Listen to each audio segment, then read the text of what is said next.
My fiancée demanded I gift her parents a share of my business before our wedding. When I refused, she threatened to leave me, so I beat her to it. I'm a 33-year-old man running a small but thriving tech consulting firm that I built from the ground up. For years, I poured my heart and soul into this venture. Late nights, personal sacrifices, and no vacations to create something stable. Now I was engaged to a woman I believed understood hard work. We'd known each other for 2 years, and at first I admired her ambition and style. I thought we shared the same values: independence, respect, and fairness. But I discovered too late how wrong I was. About 3 months before the wedding, while finalising guest lists and sorting through vendor contracts, my fiancée brought up something odd. We were sitting at the kitchen table going over flower arrangements when she casually said, "My parents have been so supportive of our relationship. Don't you think we should thank them more substantially?" Confused, I looked up. Us? We already invited them on that trip last month, and I bought them a nice anniversary gift. What do you mean by more substantially? She leaned forward, tapping her perfectly manicured nails on the table. I'm talking about the business. Maybe you could give them a small share. It would be a lovely gesture. I blinked in disbelief. A share of my company? Why would I do that? Her expression tightened. They're family, soon to be your family too. This would show you trust them and appreciate their role in our lives, she said, as if it were the most reasonable request in the world. Trying to stay calm, I responded, I built this company alone. Your parents had no part in it. They never invested or offered any business help. She shrugged dismissively. They don't need to have helped. It's about respect. They've always dreamed of being part of something successful. It's a wedding gift from you to them. In that moment, I realised her sense of entitlement ran deeper than I ever imagined. Shocked, I replied, "This isn't normal. People don't just hand over shares of their business as wedding gifts. That's a huge deal with legal implications." Her smile vanished as she leaned in closer. "So you're refusing?" she asked, tilting her head with narrowed eyes. "Think carefully. We're about to start a new life together. Don't you want harmony?" My stomach knotted. This was blackmail disguised as sweet talk. "I'm sorry," I said firmly. "No shares. I'll be generous in other ways, but not this." Her lips pressed into a thin line as she shot back. "If you truly cared about me, you'd do it. My parents deserve this. They raised me and supported me all these years." She stressed gratitude like it was my obligation. I stood my ground. They deserve respect, not a cut of my livelihood. This is my business and my hard work. I'm not giving it away. She rose from her chair, eyes flashing with anger. "If you won't do this for me, what good is this marriage? I can't believe how selfish you are." In that moment, it became clear just how toxic her demands were. She valued my business as a bargaining chip, rather than respecting my sweat and sacrifice. Over the following days, tension soared between us. She stopped discussing wedding details and instead bombarded me with guilt trips. "My parents are excited about our future.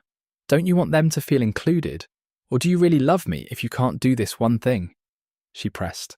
I tried to reason with her, suggesting alternatives like generous gifts or a beautiful family vacation, but she wouldn't hear it.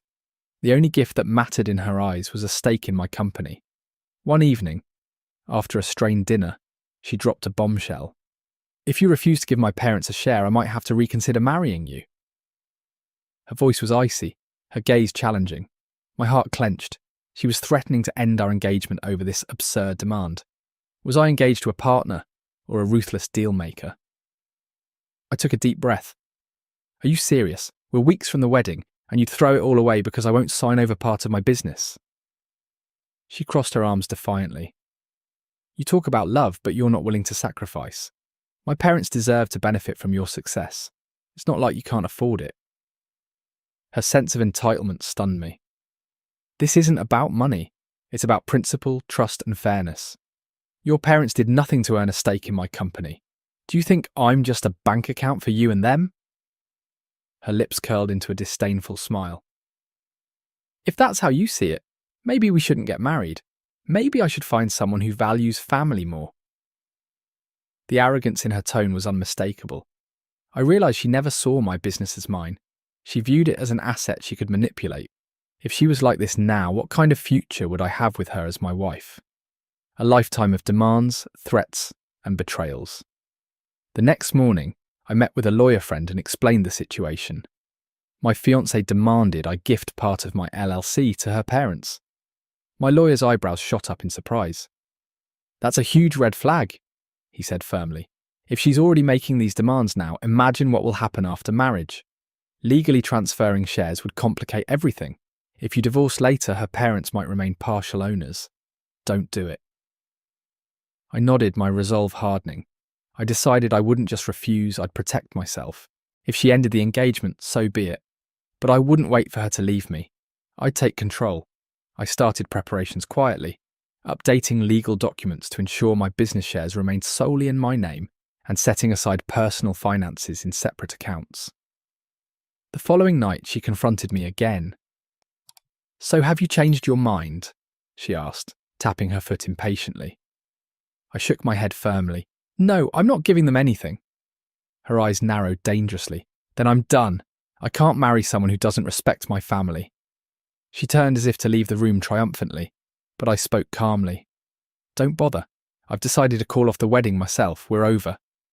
She spun around, shocked by my declaration. "You're ending it."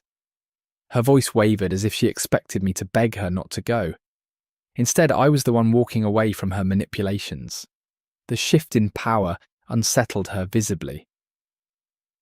"But we've planned everything. Venues, invitations. You can't just back out." I laughed humorlessly at her desperation.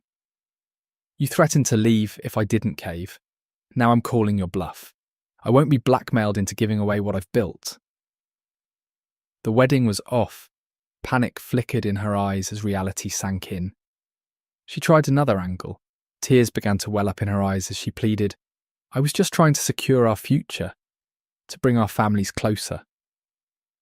Her voice quivered with emotion, but I saw through it. This wasn't remorse. It was desperation. "We can talk this through," she pleaded, desperation creeping into her voice. I stood firm. "We've talked enough. You made your position clear.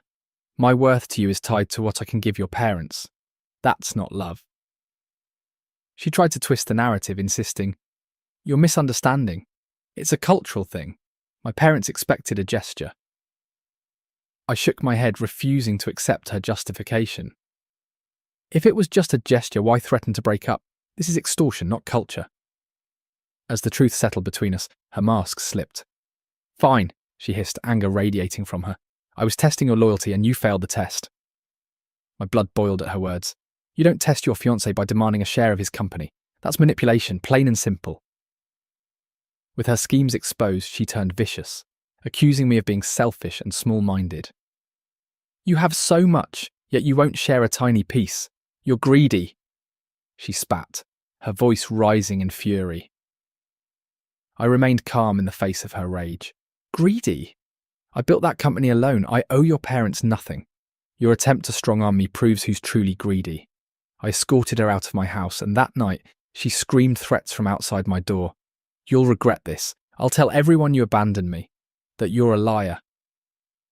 I shrugged off her threats. "Tell whoever you want.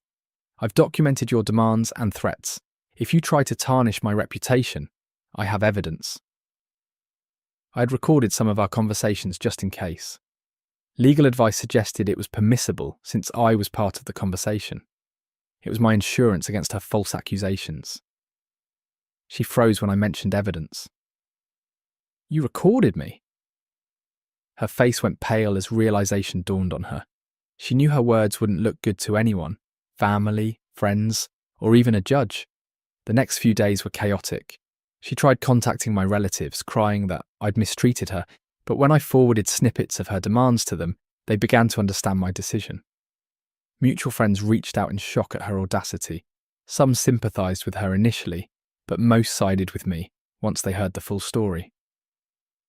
In desperation, she returned to my door, sobbing uncontrollably. "I'm sorry. I was pressured by my parents. They wanted a share. They said it was normal.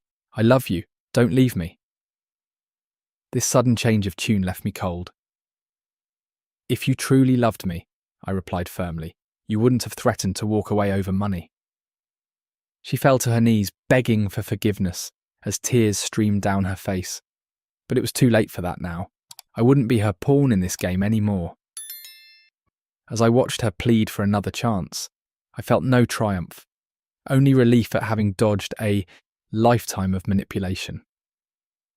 I told her firmly, we're done. I won't be marrying you and I don't trust you anymore. She reached for my hand in a last-ditch effort to hold on, but I stepped back decisively. Leave now, I said quietly but firmly, and don't contact me again. She retreated from my home in tears, realizing that her entitlement had cost her everything, my trust, the wedding we had planned, and the imagined future she envisioned sharing in my success. The finality of it weighed heavily in the silence after she left, but strangely enough I felt lighter, free from a toxic bond that would have choked me eventually. Legally speaking, there were no major repercussions. We weren't married yet, so there was no common property to dispute. The business remained mine, untangled from her grasping hands.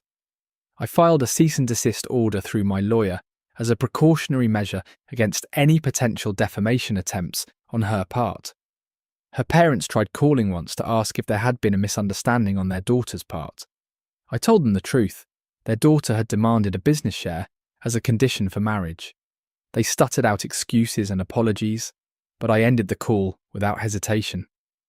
My life was mine alone, my company, my boundaries, none of it was up for debate.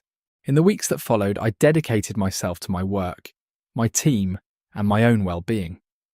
Some friends confided in me that she was spreading partial truths, painting me as controlling and stingy, but I had enough proof to clear my name if needed. As time passed, the rumours began to die down when people realised she had no evidence to back her claims, just bitterness. Through this experience, I learned a valuable lesson. Love doesn't require surrendering one's hard-earned achievements to please others. A real partner supports and respects boundaries. They don't try to pry wealth out of you. I dodged a bullet by refusing her ultimatum and taking action first. Ultimately, I emerged stronger, cautious but not bitter. I witnessed firsthand how quickly greed could poison a relationship. She underestimated my resolve, thinking I would fold just to keep the peace. Instead, I proved that my integrity and self-respect weren't for sale. No doubt she's left regretting her decision, fully aware that she lost a stable future by pushing too far. If she imagined herself a clever strategist, she soon discovered that I wasn't her chess piece to manipulate. Actions have consequences, and her attempt to leverage my love for her parents' gain cost her everything.